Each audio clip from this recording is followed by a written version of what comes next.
Depuis l'été 2002, le projet d'implanter une douzaine d'éoliennes sur les Hauts-de-Chaume, à quelques centaines de mètres du col des Supers, divise les esprits.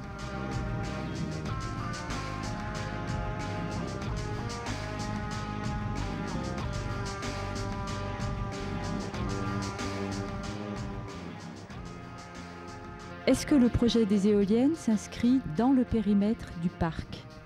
Oui, tout à fait, puisqu'il se trouvera, ce projet se trouve sur les Hauts-de-Chaume du Forez, sur 3 communes, en fait, à cheval sur 3 communes, Grand Rif, Saint-Anthème et Valcivière.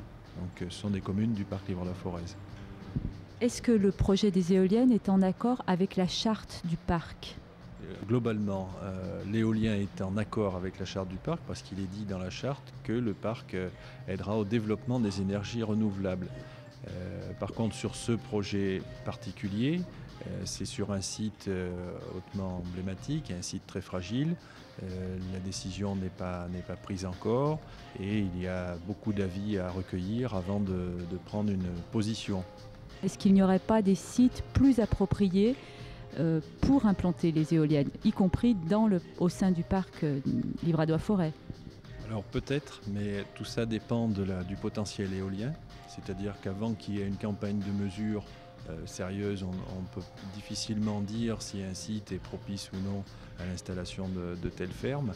Mais il est évident qu'il y a sans doute d'autres sites sur le parc qui poseraient peut-être moins de problèmes au niveau de l'impact sur les sols en particulier, au niveau de l'hydraulique, que le site des Halbas. La crainte que l'on peut avoir, c'est que pour installer des machines telles qu'elles sont prévues, il faut construire des voiries relativement solides et importantes. Donc ça nécessite d'avoir une infrastructure solide et donc qui risque de modifier les réseaux hydrauliques. C'est-à-dire que des petits ruisseaux ou même simplement des sources peuvent être modifiés. Et quand on sait qu'on a des tourbières qui sont très proches, c'est une de nos craintes. Dans quelle mesure est-ce que le parc va intervenir dans la prise de décision du projet ?